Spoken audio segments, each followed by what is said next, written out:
Hi guys, welcome to another video from Overbite Gaming, and today we're taking a look at Stories Untold. Now this was an adventure game published in 2017, early 2017, and it came out on multiple things. So you have it on Windows, Mac, Switch, PlayStation 4 and Xbox One. It's a Unity game, so it's not very demanding in terms of graphics and stuff like that. It does look nice, however. And it was very well received. It actually made the top 50 games of 2017. So there's that. It's developed by No Code and published by Devolver Digital. And while I do like it, I do have some problems with it as well. So basically what it is, it's 4 little episodes. You can get through it in probably 4 hours, probably less, if you know what you're doing. There's one episode that does occasionally make me have to look up words. I'll explain. So, as I said, there's 4 episodes. The first one is The House Abandoned, where you're ostensibly coming home. You go into your house and you find what is definitely a Spectrum Plus 2, but it's called a Futuros 128K Plus 2 rather than a Spectrum Plus 2. I had a Spectrum as a child, not the Plus 2. I had a 48K Plus, and then we upgraded to a Plus 3, which is the one with a diskette drive, which made loading massively easier, but you could still use tapes on it.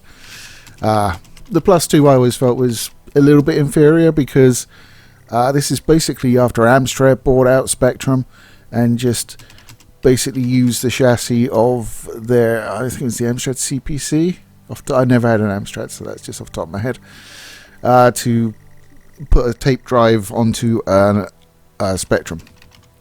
But the problem with it is you couldn't adjust the volume, and some games needed the volume adjusting, so some games were really problematic to run on the Plus 2. Whereas on just the regular Spectrum with a tape deck plugged in, you can obviously fiddle with the volume. So there's that. But I feel I'm getting off topic. Maybe we should do a video on Spectrum, I don't know. So, yeah, you're basically playing an adventure game on a Spectrum, a text adventure game, which I have played many of in my childhood, and if you can work out how to break into, you can pretty much work out what you need to do. You can look into the programming, because it's all in basic, so it's there in basically plain English. So, yeah, and I've written some as well, and amended it to be quite filthy, even at the age of 7, and then proudly showed my mother. She was not happy. But yeah, so there you go. There's my history with the Spectrum. But yes, your character is sat playing a text adventure on the Spectrum, and basically the text adventure you're playing is some guy returning home, getting into the house, setting up a Spectrum, and playing the same game, which is weird. And when you start playing the same game, there's like a pop, and the fuse goes out or something, and your Spectrum comes back on. It loads up this sort of corrupted version of the game, and the things that you sort of go through the same deal, but there's a lock on the door and stuff like that now that you need to find a code for. So it's slightly different, and the house is more threatening and decrepit. And you go through again, and you can hear like the front door open downstairs as you're sat on the game, playing the game. So what's happening in the game is being mirrored in the real world. It's really effective and really creepy. And it just, there's no, I think there's like maybe one jump scare you could call it in the entire game. It's just creepy. It's not what I would term scary. And there's nothing that really sort of jumps out on you. I mean, the one jump scare is just how the thing in question would work. So it's not even an intentional jump scare. It's just a mechanical thing. So I actually really like that. The second one is a lab experiment. I've captured footage for the first 2, leaving out the third, and critically the fourth, which is when the 4th episode of where it ties it all together and you actually work out what's going on. I will address that probably vaguely. I mean, it is, you know what, an 8-year-old, a 7-year-old game. So, yeah, but I will try and be fairly vague because it is about the story after all. So the second one is the lab conduct, where you're operating equipment to test an artifact. Initially looks like a human heart, and you go through various tests with it, including X-rays, hitting it with lasers, drilling it, stuff like that. And then you have to make contact with it. And I didn't capture past that. I don't know how much of the footage I use for each. It depends how long I talk for. But certainly, you make contact with it. I haven't recorded any of that. But it is kind of like presented as perhaps an alien artifact. And you look into it, and you get another text adventure where you're basically having the alien memories. So I like the mechanical part of that. I think the text adventure is less clear than it should be, so you're like kind of like, what the fuck do I do? And this is part where I actually had to look up sort of the specific wording it wanted, because it gives you these cues, and you're like, well, I need to deal with this, and you try and deal with it, and it's not what it wants you to do at all. It's just like, no, I have no idea what the fuck you're doing, idiot. So there you are. The third one is the station process. Now, I like this one because it's a bit thingy. So you're in a remote station in Greenland by yourself, a monitoring station. And you have a two-way radio. Unfortunately, it's only one way for you because the transmitter element of it's broken. So you can just listen. And you'll get requests come in, which give you a code, which you need to input, and then generate the correct response to. And you do this by reading microfiche. What is microfiche? Because you're probably like too young to remember, right? It's like, I'm an old man and I remember microfiche because I used to work with it. Basically, it was a way we used to archive stuff. It's like having negatives. So you would have like a strip that's usually sort of put onto one card, and there'd be multiple strips, and then you just use a machine that basically blows it up with rear projection, so you can read it. And that's a microfiche, essentially. You'd have like a bit of sort of glass that you moved around, and it would be on that, and you know, it's a thing, and you had to like focus it. I remember all that shit. We all had them on our desks because we had all this ancient archiving stuff at work once upon a time. It's all gone now. I think you would struggle to find a microfiche reader in use nowadays unless it's like some real sort of country library perhaps that hasn't seen like electricity in 20 years, something like that. But the games are all set in the, like, I think it's 86, certainly the 80s anyway. But I mean, so all the technology and stuff like that is very of its time, which I like, because I'm old and I can remember most of it. So there you are. So what you're doing is, as you said, you're responding with these codes, and the stations you're communicating with, or at least are communicating with you, start going dark. And then your broadcast goes down, and you have to go out into the snow and turn on generators and reset it, basically, and then come back again.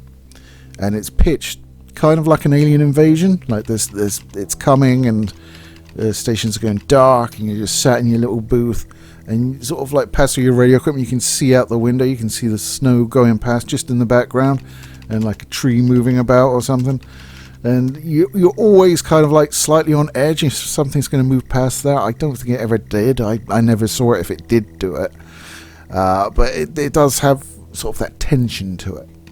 And I really like that. It's very well done. All of these are well done. It's just, I didn't really like where it ended up. So the last session is the final episode of the game. And it basically ties all three of the previous ones together, and you find out what the fuck is going on, because the way it's presented to you, it has common themes, and the character is James Asian, who is the main character in all three of the previous ones. But I really don't like how it's tied up. It seems very sort of, I don't want to say Oscar baity, but it's kind of one of those endings where it thinks it's Christopher, oh shit, I can't remember his last name, you know the one, the Batman guy. I mean, I cannot believe that's going to annoy me. That's going to annoy the hell out of me. Damn it. Oh, I'm going to have to look it up. It's nothing.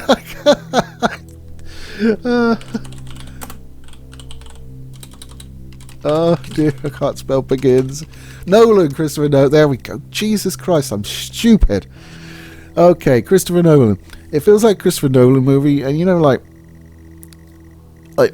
these Batman ones, I thought got a bit more pretentious as they went along. I know, I'm probably in the minority there. My personal favorite of the three was Batman Begins. It was just cleaner. I felt the Dark Knight needed to be edited down. Like, what the fuck did we need the boat things for? It was like you're just mirroring the moral question of the main characters, but you're doing it with boats as like over here. You don't need that. You've got it here. It's stuff like that bugged me about it. And Dark Knight Rises, just why introduce like Robin if you're not gonna fucking use him? I don't get it. Outside of seeing Anne Hathaway in like a Catwoman suit, which was nice.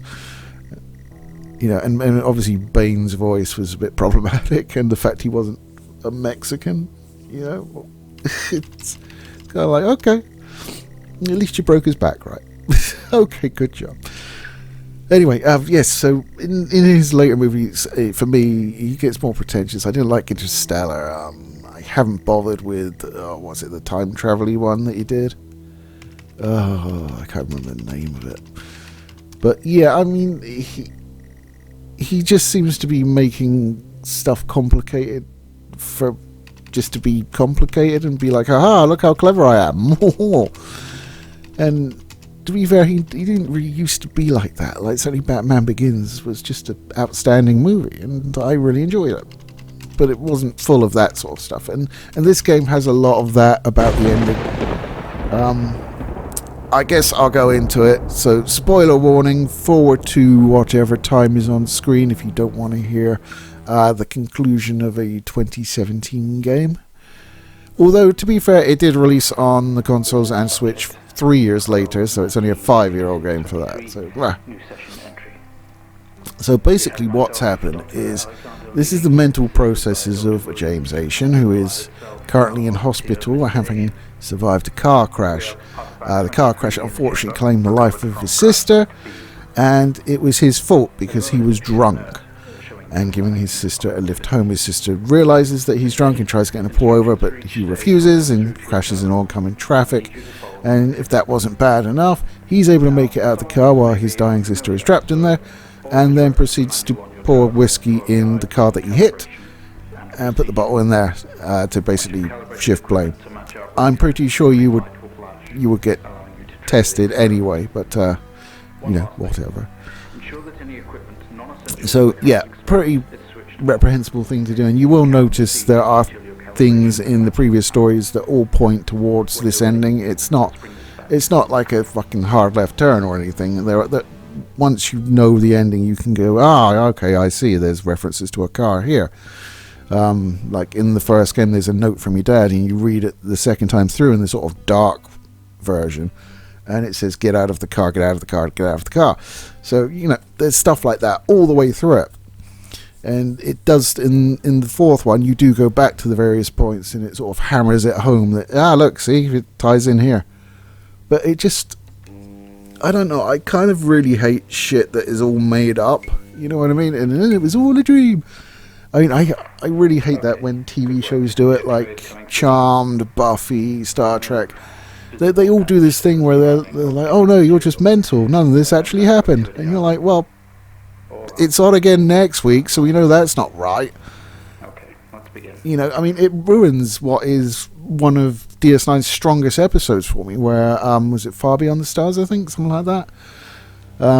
Where he plays Benny. Cisco plays Benny, and he's a sci-fi writer, and he ends up in a mental institution because he thinks DS9 is real. Except DS9 is real, because it's on again next week. So,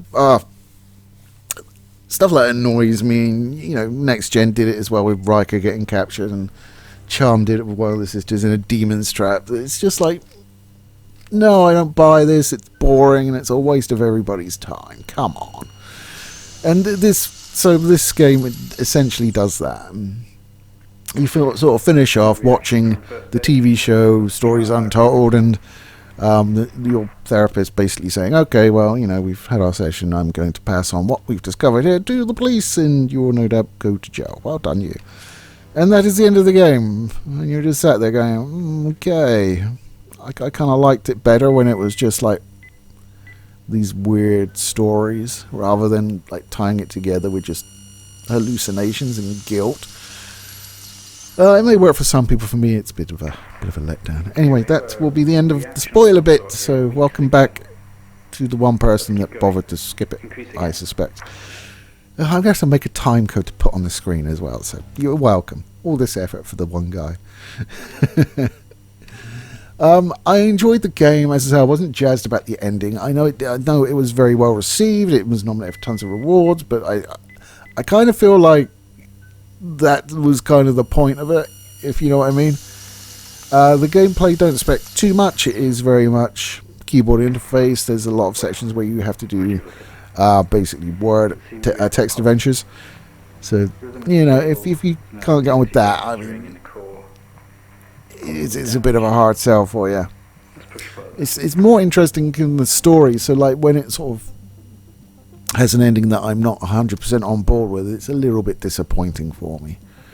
But the ride getting there was great. I really liked it. One thing that I will criticize it for outside of the ending was in section 3 you need to refer to the microfiche. Now microfiches, you kind of have to lean into them sometimes. It can be a bit tricky to read them, and it's the case here.